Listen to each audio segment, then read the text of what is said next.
Olá, você está no AgroMais, o canal dedicado 24 horas à agroinformação. Eu sou o Leandro de Souza e te convido a ficar comigo pelos próximos 30 minutos.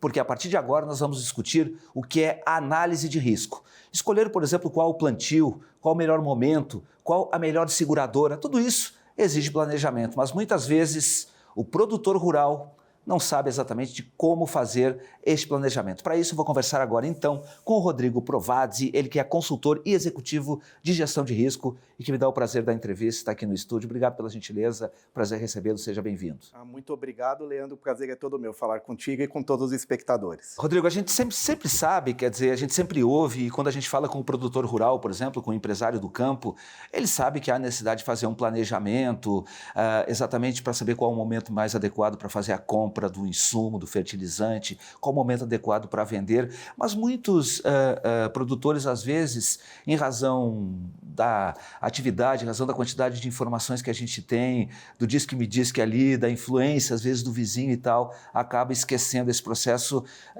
que ele é mais racional dentro da administração. Então, para a gente começar, eu queria que você me falasse um pouquinho de maneira geral qual o papel exatamente do consultor de risco, como que ele pode ajudar o produtor rural, o empresário do campo, o dono, por exemplo, da agroindústria, a saber exatamente os passos que ele tem que dar para se manter sempre saudável sobretudo nas suas finanças, mas principalmente no planejamento futuro, né? Sim, Leandro. O consultor de risco ele tem um papel bastante importante no momento da avaliação da estratégia que vai ser adotada pelo produtor rural, pela empresa, e também, a partir do momento que a estratégia ela está definida, na verificação de quais riscos que podem acontecer que impactem a entrega dessa estratégia. Tá? Então, toda a estratégia ela é determinada do ponto de vista operacional e também tem uma série de objetivos de negócio financeiros, né? E existe uma série de riscos que naturalmente eles podem ocorrer que impedem a entrega dessa estratégia. Existem algumas variáveis que às vezes, sobretudo aquelas econômicas, claro que a gente pode fazer um planejamento de longo prazo, mas existem momentos que são surpreendentes. Crises econômicas nunca são esperadas. Como é que o produtor pode se proteger numa análise de risco de médio ou longo prazo, por exemplo, no investimento? Legal, que variáveis são levadas em consideração neste caso? Legal, as variáveis são as mais diversas possíveis, desde que elas sejam conhecidas, tá? Então, os temas econômicos, macroeconômicos e microeconômicos, eles são temas que já se conhece do ponto de vista do arcabouço conceitual deles. A gente nunca sabe o que vai acontecer, mas o que pode acontecer, ele já tem essa previsão. E existe uma série de ferramentas, de instrumentos que protegem o produtor rural nesse caso. Então, ferramentas como o uso de hedge, né, de proteção financeira, caso haja um aumento da taxa de juros, protege o produtor rural. Mesma coisa quando a gente fala do aumento ou da diminuição do câmbio também, né, a valorização ou desvalorização do real, né? A gente está vivendo agora, por exemplo, um momento em que o real ele vem se valorizando comparado com o dólar, ou seja, o dólar ele vem ficando mais barato e a gente pode ter um cenário em que o produtor rural ele fez a compra dos seus insumos e de alguns equipamentos no momento de dólar mais caro e na hora da venda, se ele for um exportador, ele pode estar vendendo com um real mais desvalorizado, mais baixo com relação ao dólar. Então esse é um caso em que uma proteção tanto na venda, né, na exportação, ou mesmo na compra do insumo, esse é um tipo de situação em que é possível se prever e se adotar alguns instrumentos de proteção para esse tipo de variação. Uhum. Se você puder, então, dizer quais são realmente esses instrumentos que poderiam proteger esse produtor, porque às vezes eu fico imaginando, ninguém esperava, por exemplo, ainda que se tivesse informações a respeito disso, que a crise imobiliária lá na China pudesse provocar um estrago tão grande, né? Ou que a crise financeira nos Estados Unidos, lá em 2008, né, também tivesse impacto tão forte sobre as finanças.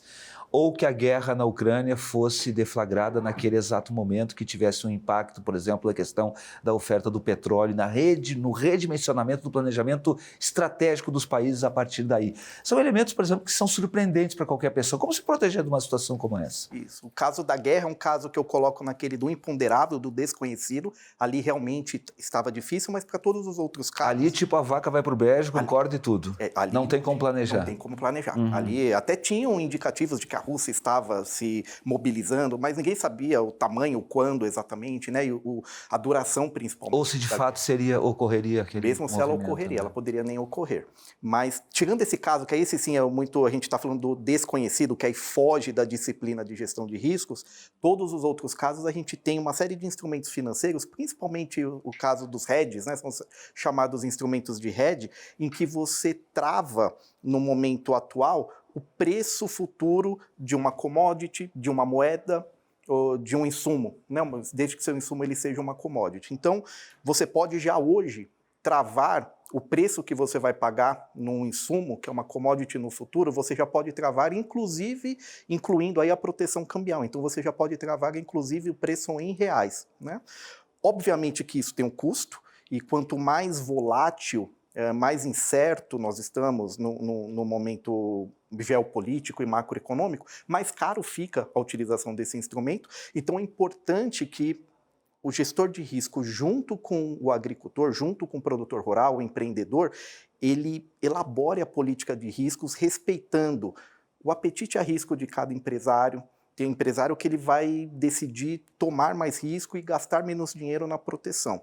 E o empresário do lado, ele pode ter uma situação completamente distinta. Depende do perfil dele. Depende do perfil. Isso também é considerado na hora de fazer, por exemplo, uma indicação a respeito de como agir estrategicamente. 100%. Não existe uma política de gestão de riscos igual à outra. Elas são totalmente... Sempre é levado em consideração o perfil da empresa, o perfil do investidor ou do empresário, especificamente falando. Especificamente. E, inclusive, também a situação atual. A empresa está muito endividada, não está muito endividada? Qual fôlego ela tem para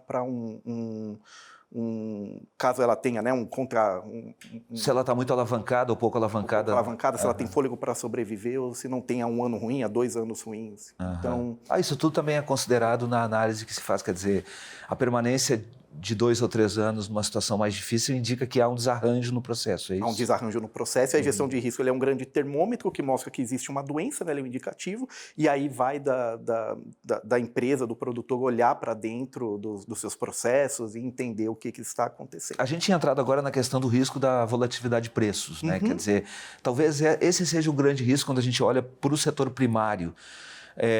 Porque você tem variáveis que podem, claro, ser consideradas, mas você tem o custo, que ele também é uma variável independente da questão do preço da commodity, especificamente falando. E a gente sabe muitas vezes que essa variação ela pode ser também movida de forma artificial, né, com o movimento do mercado. Como fazer essa previsão, Rodrigo, considerando muitas vezes que o interesse individual não está na perspectiva, o interesse de uma empresa especificamente não está na perspectiva, ou pelo menos não é de conhecimento estratégico global. Às vezes uma empresa está numa situação difícil e fiscalmente não se sabe a respeito dessa situação, né? Aí a gente entra no ponto que existe uma série de análises de tendências. Dá um exemplo real, acho que o pessoal em casa deve perceber isso. Nós estamos vivendo um momento de muita proteção, de muito protecionismo por parte das diversas nações, dos diversos estados, e não é apenas o tema Estados Unidos, que acho que talvez esse seja o mais premente, mas a gente está já há algum tempo vivendo um momento desse. Então existe uma série de análises de tendências para onde o mundo ele está caminhando, e nesse sentido, aí busca-se, por exemplo, uma maior diversificação nos mercados de atuação. Então, se você é um produtor exportador, será que você está muito dependente de um determinado mercado? Ou você é capaz de você distribuir melhor a sua rede de clientes, dividindo esse risco de uma maneira diferente? Um outro ponto importante também é com relação aos insumos. Você comentou agora há pouco sobre a crise do Covid e a crise logística que o mundo viveu, e a guerra da Ucrânia ainda deu outro exemplo importante sobre isso. O quanto que você é dependente de apenas um fornecedor ou 2 fornecedores para um insumo crítico da sua produção. Então, esse tipo de avaliação a gente também realiza, bem operacional mesmo, e aí vai variar de caso a caso, cultura a cultura, E muitas vezes a gente pode até chegar à conclusão de que não existe muito a ser feito. Um determinado insumo, somente um produtor ele é o monopólio daquele tipo de insumo, mas uma vez que o risco está conhecido, aí você começa a tratar esse fornecedor, você começa talvez estocar mais insumo que você compra dele, você começa a ficar menos dependente desse tipo de situação da cadeia logística global. O que fazer quando a gente tem, por exemplo, uma limitação no ofertante da matéria-prima do insumo necessário? É quando você já tem uma situação que você não se preparou e você tem uma limitação nessa oferta, ou você pode buscar comprar de outros produtores, outras pessoas, e aí obviamente você já entra no momento que você já está reduzindo sua margem, né? Porque as pessoas estão. E eu acho que o principal para o futuro, e quando a gente fala de gestão de risco, é planejamento. E você se preparar para numa próxima situação você já esteja com o seu estoque, por exemplo, numa situação com maior estoque desse tipo de insumo do que você tinha antes. Agora, mudar muitas vezes custa muito caro, né? Você fazer uma mudança de estratégia sobre algo que você... E aí eu vou abordar com você uma questão que talvez ficou muito premente, que diz do cenário global pós-Covid, que mudou a estratégia pós-guerra, né, pós-Segunda Guerra Mundial. Mas esse é um assunto que eu vou abordar logo na abertura do segundo bloco. Agora, rapidamente, para a gente terminar esse bloco, Rodrigo, eu te pergunto, custa muito caro você fazer uma mudança de estratégia, né? Quer dizer, como é que você, de fato, precisa agir em situações nas quais você quase tem que dar um cavalinho de pau, ou um cavalo de pau para poder ter um rumo adequado? Eu acho que mais caro, Leandro, do que você fazer essa mudança estratégica demandada é você não fazer, e isso pode custar a sobrevivência da sua empresa, né? Então, eu acho que uma vez mapeado a situação, mapeado o ambiente e dado ali a necessidade de mudança, eu acho que aí sim você precisa atuar em cima, acho que é papel do empreendedor, dos empresários, atuar em cima dessa necessidade e fazer com que ela aconteça. Quando a gente fala, por exemplo, de fazer o planejamento, a gente sempre pensa apenas no risco da questão de preços, né, de como ela muda e tal. Mas a mudança da oferta de insumos, da questão estratégica para o escoamento de produções, etc., isso tudo também tem que ser levado em consideração. Mas é tema para a gente abordar logo depois do intervalo, tá bom, Rodrigo? Tá ótimo. A gente volta já, tá? Perfeito. Para você que está nos acompanhando, permaneça aí, a gente volta rapidinho, já já.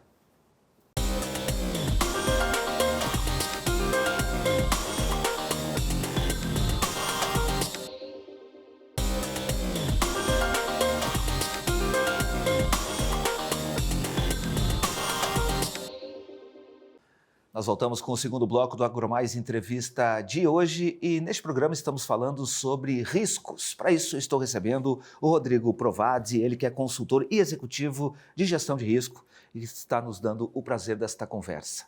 Então, Rodrigo, a gente terminou o primeiro bloco falando a respeito exatamente do quanto custa, né? Quer dizer, do investimento que se tem que fazer muitas vezes por tomar uma estratégia equivocada e às vezes é obrigado a dar um cavalo de pau para poder sobreviver ali na frente. Mas existem elementos, por exemplo, que são estratégias de longo prazo. Logo após a Segunda Guerra Mundial, o que se buscou, na verdade, foi uma subdivisão, pelo menos um espalhamento dos sistemas produtivos com fornecimento dessas cadeias de acordo com as vocações às quais elas tinham. Processo que se seguiu ao longo de 50, 60, 70 anos. Agora a gente viu, por exemplo, que a mudança de estratégia dos Estados Unidos na questão comercial global, ela levou, ou pelo menos acendeu o alerta, sobretudo num modelo pós-Covid, quando os países, por exemplo, perceberam que estavam muito dependentes de insumos de outras nações. E aí ficavam, de fato, à mercê da sorte ou da boa vontade de outros países, haja vista aqui, por exemplo, o que aconteceu na oferta de vacinas globalmente falando. E aí quando a gente fala de custo, quer dizer, como se prevê que uma política global, que um arranjo, vamos dizer assim, sistêmico do processo produtivo se dê durante 50 anos e de repente se perceba que algo não estava correto, que talvez a má vontade do ser humano, ou pelo menos a necessidade de atender especificamente uma situação mais premente, local, ela viesse a vigorar. Como fazer um planejamento nesse sentido quando a gente vê situações como essas, ou daqui a pouco vem uma Covid por ali? Uhum. Sim, Leandro, você trouxe uma tendência que realmente eu venho conversando com diversas casas de análise de tendência, e essa é uma delas. um fim do multilateralismo e a volta para o modelo mais centrado em si, cada nação, cada país centrado em si. A Eurasia Group, inclusive, fala de G0, né? Ou seja, esvaziamento de todos os Gs de todos os grupos. Exato. E se discute muito sobre o quão possível também é você implementar ou reimplementar esse modelo. Lembrando que o mundo ele vive em ciclos, né? A gente já teve ciclos protecionistas também no passado, que depois eles foram revertidos, inclusive no século passado, né, de forma recente. Mas, dado esse cenário, dado essa tendência, e a gente só tem uma certeza que ele não vai ser igual ao que era antes, né? Isso a gente sabe, não sabe o futuro exato, mas o que era antes.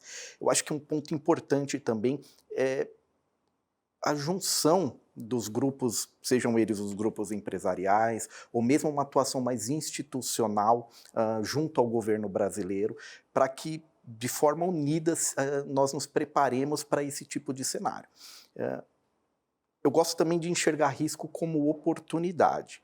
Imagine num cenário desse em que as nações elas estão cada vez mais autocentradas e o Brasil, com a quantidade de alimento que nós produzimos e podendo, né, nós já somos, mas podendo ainda reforçar ainda mais essa marca nossa de um grande provedor desse insumo tão relevante para o mundo.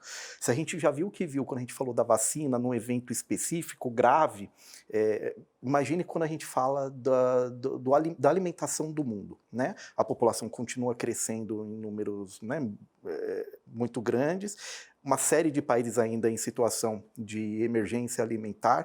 A gente pode se posicionar de uma forma institucional, como nação, como país, de uma forma muito poderosa nesse sentido. Então, eu acredito que nesse momento uma estratégia unida, iniciativa privada, governo, primeiro, segundo, terceiro setor, eu acho que é um modelo que nós nos fortalecemos. Então, deixa eu explorar o analista de risco aqui. Num país tão polarizado, tão dividido, com visões tão distintas a respeito do desenvolvimento, isso a gente vê em todos os lugares, mas o Brasil, a coisa parece que ganhou outra dimensão, né? Eu te pergunto, uma visão unida para que, de fato, você consiga atender às necessidades globais e, digamos assim, esse rearranjo que está sendo necessário se fazer. A gente viu, por exemplo, no que diz respeito à guerra, a União Europeia se rearmando ou enxergando o Brasil de uma forma mais estratégica com a aceleração do acordo União Europeia-Mercosul. A gente pode... Eu posso perguntar para o analista de risco que a gente tem condições de andar unido daqui para frente a curto prazo? Olha, dado todos os riscos que estão sobre a mesa. Eu ainda tenho dificuldade de enxergar o líder que vai conseguir trazer essa união, né, para todos nós, mas eu preciso acreditar, né? Eu sou um gestor de risco, eu realmente acredito que o cenário está mapeado. Eu acho que tem uma baita oportunidade para que surja essa pessoa que unifique.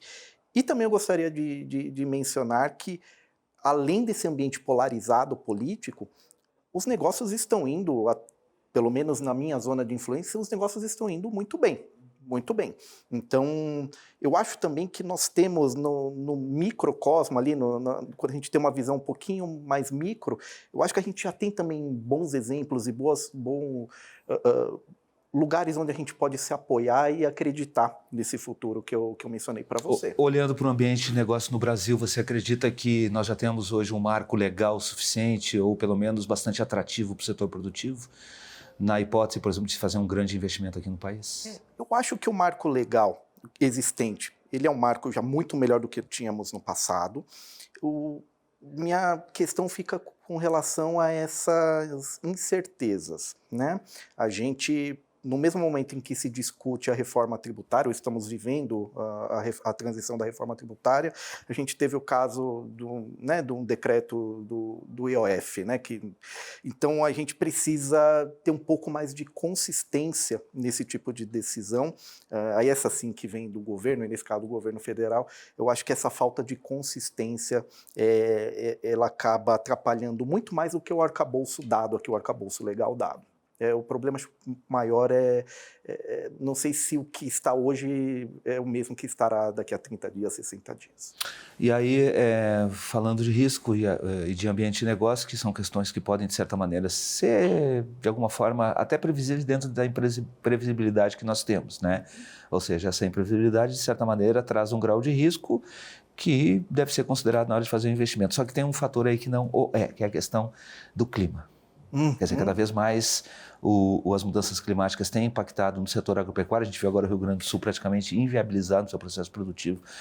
Como o analista de risco, como você, por exemplo, olharia para esta situação neste momento? Perfeito. Com relação a clima, esse é um risco que ele já é real, nós já estamos vivendo sob esse risco, né, sob influência desse risco. E tem dois principais impactos aqui, pensando no produtor rural. O primeiro são os eventos climáticos extremos, algo como o que aconteceu no Rio Grande do Sul em 2024, no ano passado. Infelizmente, esses eventos climáticos extremos eles estão cada vez mais comuns, né? O tempo entre um e outro ele está cada vez mais curto. E com relação a isso, não há muito a que ser feito. Aqui, do ponto de vista de risco, é mais difícil você se preparar para esse tipo de situação. O outro impacto existente é mais contínuo. Apesar da velocidade ele estar aumentando, é mais contínuo. Então a gente já começa a verificar, aí estou pensando mais numa visão global, que diversas regiões elas que eram muito boas produtoras de uma determinada cultura, elas estão deixando de ser boas produtoras, os níveis de eficiência eles estão caindo bastante. E aí a gente tem casos emblemáticos, até pelos valores envolvidos, como alguns bons produtores de vinhos na Itália e na França, por exemplo, adquirindo terras em regiões mais frias, né, principalmente ali na Europa, Inglaterra e Escócia. Então, de alguma forma, quem está capturando esse tipo de risco já está se preparando para essa mudança, né? Tem um estudo que demonstrou, um estudo de uma universidade finlandesa, que demonstrou que a temperatura segura de determinadas culturas, ela vem... A área em que existia exatamente essa temperatura segura, ela vem diminuindo no globo, impactando principalmente quem está mais próximo ali da linha do Equador. Ou seja, boa parte do nosso país acaba sendo impactado. Então, nesse sentido, eu acho que esse é o risco que a gente pode, sim, se preparar e aprender a lidar com ele. Acho que talvez esse seja a grande dificuldade, o grande risco que a gente tem daqui para frente em razão da mudança climática. Mas eu quero dar um passinho atrás ainda para falar da questão, por exemplo, que nós vimos no ano passado, o acordo União Europeia-Mercosul foi assinado, quer dizer, todo mundo ficou muito feliz, vê com grande expectativa e com muito otimismo. Mas isso é algo que é muito volátil, né? Quer dizer, é mais ou menos como a gente ter fé em algo que vai acontecer. O brasileiro tem fé e acredita e a gente vai sempre com tudo. Só que tem um problema. O que a gente viu no ano passado? Produtores rurais europeus saíram às ruas, a gente pode falar de Espanha, França, Polônia, Portugal e por aí vai. E o que a gente viu foi um pacote de mais de 50 bilhões de reais sendo fornecido para esses produtores para poder aplacar a ira ou a raiva deles em relação à entrada de produtos estrangeiros. Este é um risco que a gente corre também, que é a questão... Quero voltar um pouquinho para o protecionismo, porque eu acho que a gente está muito em voga essa questão. E isso eu acho que tem que ser considerado, né? E o protecionismo, você trouxe um exemplo excelente, ele pode vir via tarifa ou ele pode vir via subsídio. Nesse caso, você disse, até se aliviou um pouco no acordo, mas no momento seguinte se veio com subsídio relevante ali para os produtores locais. A gente pode dizer que se chama risco do subsídio, é isso? O risco volta a ser o risco do protecionismo com a prática do subsídio que os outros países dão, que no fundo transforma o nosso produto menos competitivo ali no mercado deles. Esse é um risco concreto, Rodrigo? Esse é um risco concreto, é um risco existente. E considerado, e que o produtor rural brasileiro ele já vem trabalhando em cima desse risco. A questão União Europeia em si, ela é uma questão ainda de muita incerteza para o nosso produtor rural. Eu acho pelo menos dos que eu tenho interagido, poucos têm a confiança de que aquele mercado é um mercado em que a gente vai ter uma abertura no curto prazo, uma abertura ampla no curto prazo. Ou seja, uma janela boa e concreta de oportunidade a curto prazo, é isso? Exato, exato. Você diria isso para o teu consultado? Eu diria que eu não esperaria um bom resultado para a gente a curto prazo, eu não esperaria. Então é bom deixar as barbas de molho, porque também a coisa é boa, mas não é tanto assim de curto prazo como a gente falava, né? Tem tanta coisa aqui para a gente conversar, Rodrigo, por exemplo, o mercado de renovável de biocombustíveis também, são oportunidades que estão abertas, que a gente naturalmente poderia aprofundar nesse tema, mas estamos com uma limitação de horário, infelizmente. Não vamos conseguir, mas eu sempre digo que é uma ótima oportunidade para a gente voltar a conversar sobre esses assuntos. Com certeza vamos voltar a nos encontrar para falar sobre isso. Foi um prazer enorme ter te recebido aqui no nosso estúdio. Obrigado pela gentileza. O prazer é todo meu, Leandro, eu fico à disposição. Obrigado a você e para você que esteve conosco. Muito obrigado pelo carinho, pela atenção e pela gentileza de estar conosco. Até mais. Tchau, tchau.